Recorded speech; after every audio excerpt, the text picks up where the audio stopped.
नाशिकच्या दंगलीवरून विजय वडेट्टीवारांनी सरकारवर तोफ डागली।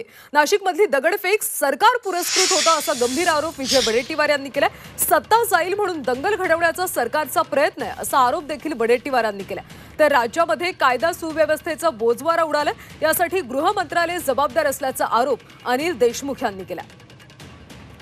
काल नाशिकमध्ये दंगल सदृश्य परिस्थिती निर्माण झाली होती आणि या सगळ्या दंगलीवरून आता विजय वडेट्टीवारांनी सरकारवर तोफ डागली।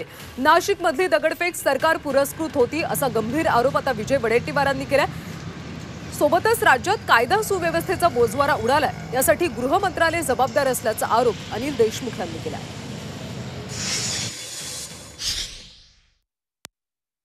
नाही, हे सरकार पुरस्कृत आहे।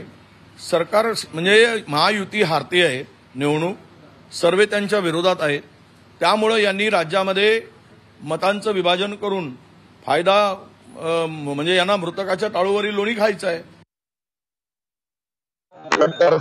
दंगली घडवण्याचा आहे का हा प्रश्न त्यांना निर्माण झालेला आहे। कायदा सुव्यवस्थेचा बोजवारा उडालेला आहे। शांत वातावरण महाराष्ट्रामध्ये राहायला पाहिजे, सलोख्याचं वातावरण महाराष्ट्रामध्ये राहायला पाहिजे, ही प्राथमिक गरज आज गृह खात्याची आहे आणि त्याच्याकडे